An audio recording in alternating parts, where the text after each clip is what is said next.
ආයිබෝවන් මා හිතයිසීය ජනතාවනි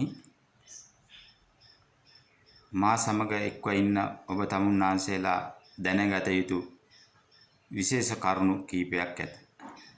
එනම් අද ලෝකයේ දෙස බලන විට අපිට පෙනී යනවා 2027 වර්ෂය අවසන් වීමට පෙර ලෝකයේ විශාල යුදගිනි ජාලාවක් මැවෙන බව.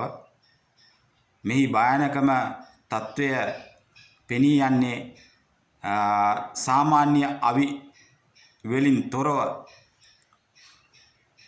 ලෝකයේ තිබෙන අති ප්‍රබල යුද යාන යුද නෞකා සහ යුද උපකරණ භාවිතා කරමින්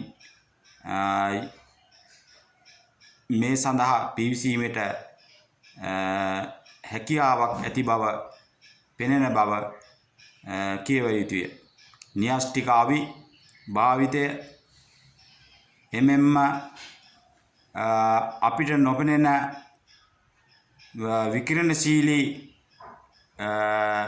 ද්‍රව්‍ය භාවිතා කරමින් යුද්ධ උපක්‍රමයක් වශයෙන්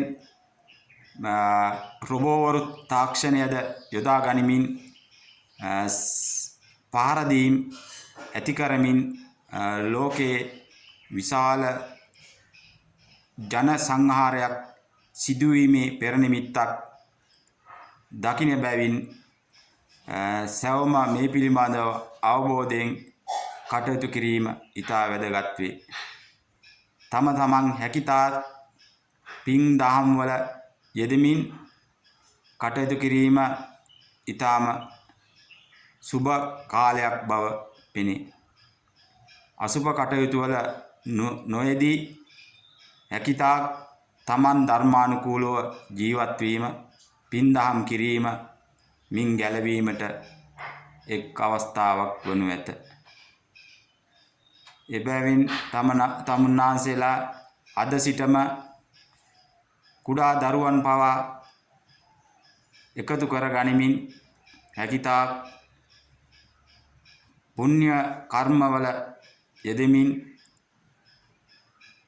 ජීවත් වීම හැමෝටම ආදර්ශමත් ලෙස කටයුතු කිරීම වැදගත් වේ. මා මීට පෙර පවසන ලද අනාවැකිද ඔබ තමුන්නාන්සේලා දන්නවා ඇත. ඒවා එලෙසම සිදු වී ඇති බව නොරහසකි. එබැවින් මා තමුන්නාන්සේලාගෙන් ඉල්ලා සිටින්නේ හැකිතාත් වචනයෙන් හෝ මිනිසුන්ට උදව් කරමින් පින්දහම් කටයුතු වල නිරත වෙමින් තම ජීවිතය තුළ එන ගැටලු निराකරණ ගැනීමට මෙය පිටුවහලක් වනවා නිසැකයි. සුවස්ති සිද්ධ.